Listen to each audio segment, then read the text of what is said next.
Discuss करने वाले हैं most important algorithm Cohen Sutherland line algorithm. Cohen Sutherland एक लाइन क्लिपिंग एल्गोरिथम है। इससे पहले हमने लाइन क्लिपिंग क्या होता है उसको डिस्कस कर लिया था। आज हम उसकी एल्गोरिथम्स को डिस्कस कर रहे हैं। ठीक है, तो पहला एल्गोरिथम है कोहेन सदरलैंड एल्गोरिथम। तो in computer graphics the Cohen Sutherland algorithm is a line clipping algorithm. Okay, this is one of the oldest and most popular line clipping algorithms developed by Dan Cohen and Ewan Sutherland. तो ये दो लोग थे जिन्होंने ये algorithm discover किया और इन्हीं के नाम पर ये एल्गोरिथम का नाम है। ठीक है, इस एल्गोरिथम में क्या होता है, हम अपने विंडो को, हाँ, this algorithm divide our 2D space into 9 parts, 8 outside region and 1 inside region. अब ये बोलना क्या चाहता है, इस एल्गोरिथम में हम क्या करते हैं, ये फिगर देखिए, इस एल्गोरिथम में हम क्या करते हैं, जैसे कि मान लीजिए ये हमारा क्या है, पूरा विंडो है। ओके, तो इस विंडो को हम 9 रीजन्स में बांट देते हैं। ठीक है, तो देख रहे हैं ऊपर 3 और ये 3 3 9 रीजन में बांट दिया है। ठीक है, अब 9 रीजन में बांट दिया है तो 8 हमारा आउटसाइड रीजन है। जो ये है हमारा, ये पूरा 8 रीजन आउटसाइड रीजन है, और ये जो हमारा पोर्शन है, ये वाला, ये हमारा इनसाइड रीजन है। तो टोटल 8 + 1 9 रीजन हो गए।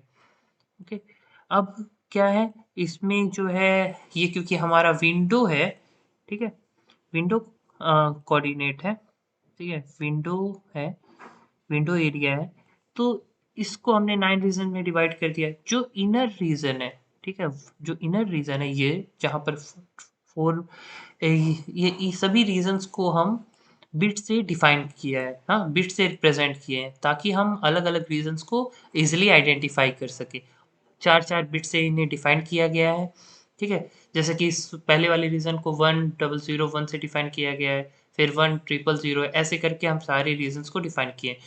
बीच वाला जो रीजन है वो इनर रीजन है। तो मतलब जो इस रीजन में जो भी पिक्चर्स या जो भी इमेजेस आएंगी वो हमें विजुअल होंगी, दिखेंगी। बाकी ये आउटर रीजन्स में जितने भी हैं, इन सभी रीजन्स में अगर कोई भी पिक्चर्स या इमेज आता है तो वो विजुअल नहीं होगा। ठीक है, इस रीजन में हमारे जो फिगर्स होंगे वो विजुअल होंगे इस रीजन में। ठीक है, तो अब हम फिगर्स को कैसे डिफाइन करेंगे कि वो किस रीजन में आ रहा है और किस रीजन में नहीं आ रहा है। ठीक है, यही कोहेन सदरलैंड ने बताया था।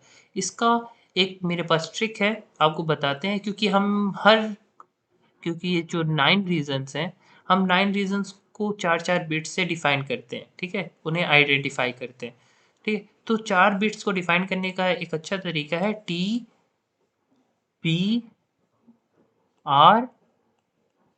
और L। ठीक है, तो ये पहला बिट है, ये दूसरा बिट है, ये तीसरा बिट है और ये चौथा बिट है। ठीक है, तो टी का मतलब क्या हो गया, टॉप, बी का मतलब हो गया बॉटम, आर का मतलब हो गया राइट, और एल का मतलब हो गया लेफ्ट।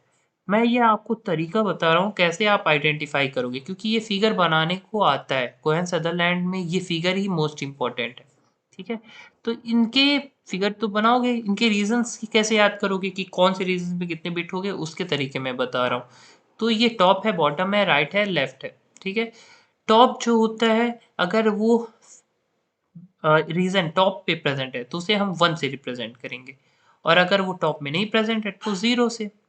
इसी तरह बॉटम वाला केस है, अगर वो रीजन बॉटम में प्रेजेंट है तो 1, और बॉटम में नहीं प्रेजेंट है तो 0। सेम इसी तरह अगर राइट में वो रीजन प्रेजेंट है तो 1, और राइट में नहीं प्रेजेंट है तो 0, और लेफ्ट में वो प्रेजेंट है तो 1, और 1 और लेफ्ट में नहीं प्रेजेंट है वो रीजन तो 0। अब एक एक रीजन डिस्कस कर लेते हैं, तब आपको सही से समझ में आएगा। जैसे कि पहला रीजन, ठीक है, ये फर्स्ट रीजन हम डिस्कस कर रहे हैं। फर्स्ट रीजन में ये देखते हैं, तो पहला क्या है, टी।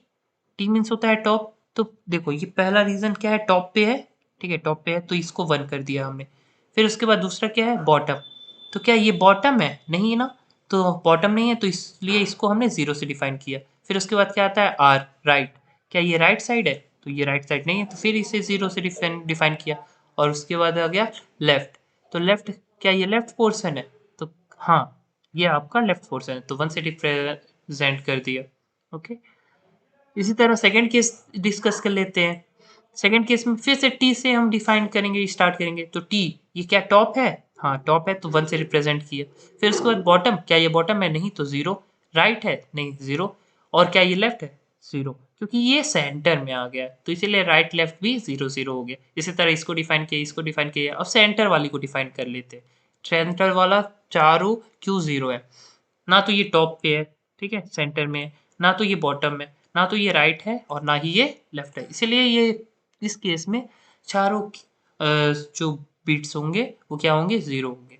तो ऐसे करके आप सारे लर्न कर सकते हो। लर्न क्या, आप बस ये ट्रिक याद रखो, ठीक है। TBRL, top bottom right left. Top रहेगा तो 1, नहीं रहेगा तो 0। बॉटम रह 1, बॉटम रहा तो 1, नहीं रहा तो 0। इसी तरह ये भी। बाकी ये वाई कोऑर्डिनेट्स हैं, ठीक है, विंडो कोऑर्डिनेट्स हैं। इसको हमने लाइन क्लिपिंग में भी डिस्कस किया था, और पॉइंट क्लिपिंग में भी डिस्कस किया था। तो ये एक्स एक्सिस, ये वाई एक्सिस रहता है, ये एक्स एक्सिस रहता है।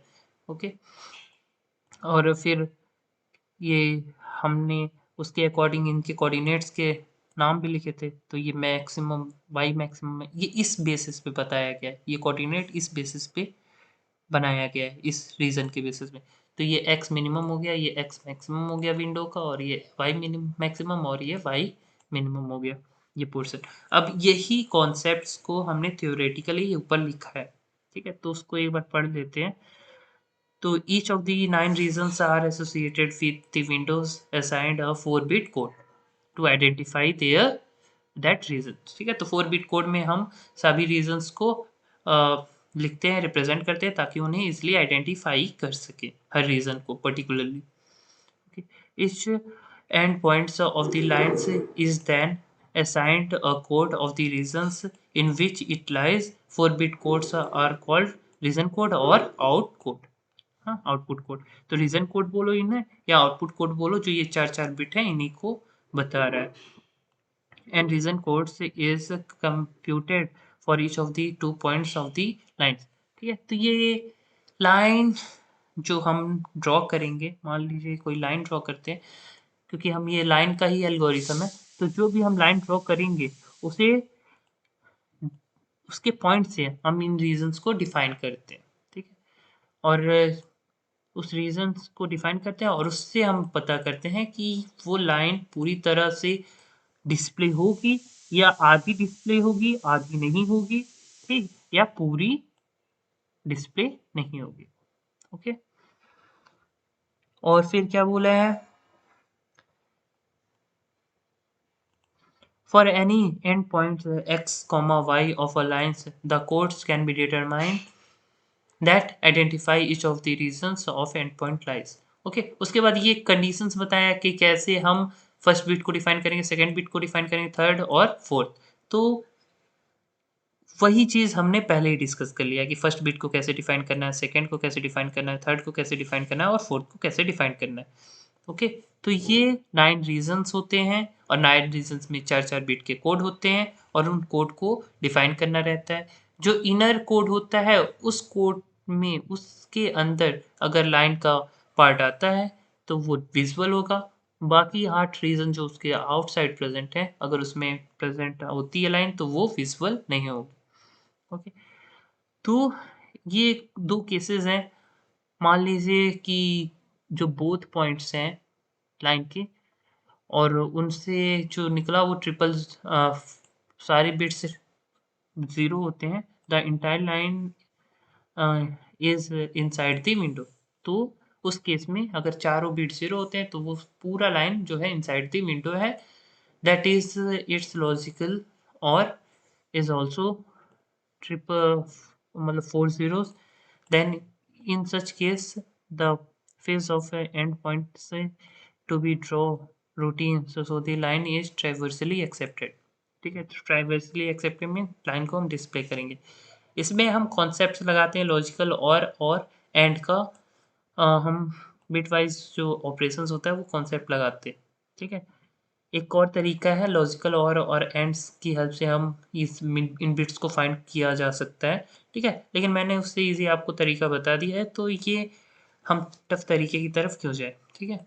If both the codes have one in the same bits, then the lines lies outside the window and it can be transversely reject. ठीक है, तो अगर किसी भी केस में अगर वन आता है, ठीक है, जैसा कि हम देख रहे हैं आउटसाइड में जितने भी केसेस हैं, एक वन या दो वन जरूर आ रहे हैं हर बिट में, तो उस केस में क्या होगा कि वो लाइन को हम रिप्रेजेंट नहीं करेंगे। ओके, क्योंकि वो आउटसाइड द विंडो हो जा रहा है।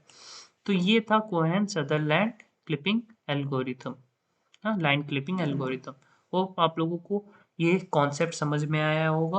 अगर नहीं समझ में आया तो एक बार वीडियो दोबारा देखिए और इस फिगर को अच्छे से एनालाइज करिए, क्योंकि इस फिगर में ही पूरा इस एल्गोरिथम की डेफिनेशन छुपी हुई है। ओके, और ये ट्रिक जरूर याद रखिएगा। अगर वीडियो समझ में आए तो वीडियो को लाइक करिए, चैनल को सब्सक्राइब करिए। Thank you.